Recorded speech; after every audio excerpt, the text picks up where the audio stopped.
if I squeeze the glass and put more and more pressure on it, eventually the glass will break and make a mess and possibly cut my hand. I think that's what we do sometimes when we with relationships. Sometimes we put too much pressure or stress on relationships, and trying to get a good thing, we mess them up. For example, when I was in college, I met a guy, and we became pretty good friends. And actually, right after college, we came to Russia for the first time. And during that month here, as we traveled and saw parts of Russia, we became better friends. And we started thinking about what we could do in the future. A couple years later, we went to Romania with his brother, and we did graduate studies, and we told lots of people about Jesus because we love Jesus. It was a good time. During that time, we were even planning about what we could do in the future. And 5 years later, I moved to Russia, and my friend followed just a year later.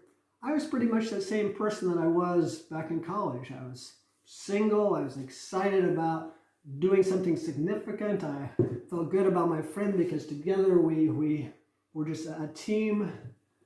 And he came back, married to a wonderful woman with 3 small children. Wonderful things. But my expectations of our relationship were somewhat what they were when we were in college or when we first came to Russia.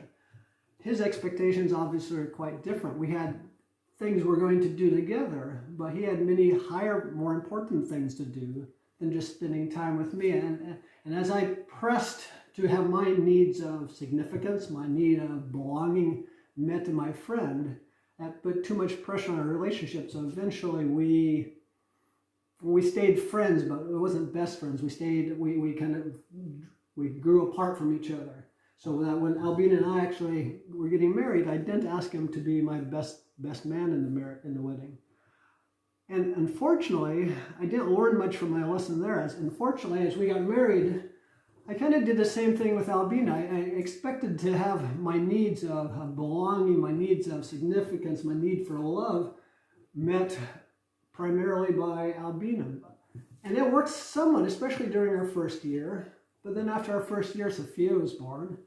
Then less than 2 years later, Albert was born. And a year and a half later, Zoe was born. And it continued on like that.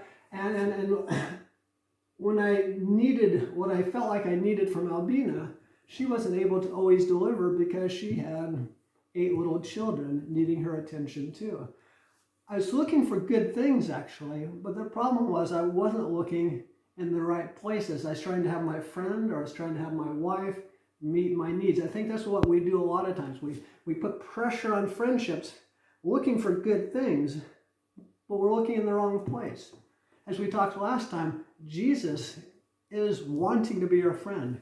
Jesus desires to be with us. And if we look to him to meet our need for significance, to meet our sense of belonging, I'm a part of an important group, our need for love. If I do that, then I can hold the glass of relationships with my wife or with my friends gently and not think, what can I get from this relationship, but what can I give to this relationship? So my advice to you today is don't hold too tightly to relationships, except if it's a relationship with Jesus Christ. Thank you for your time, and we'll continue again next time.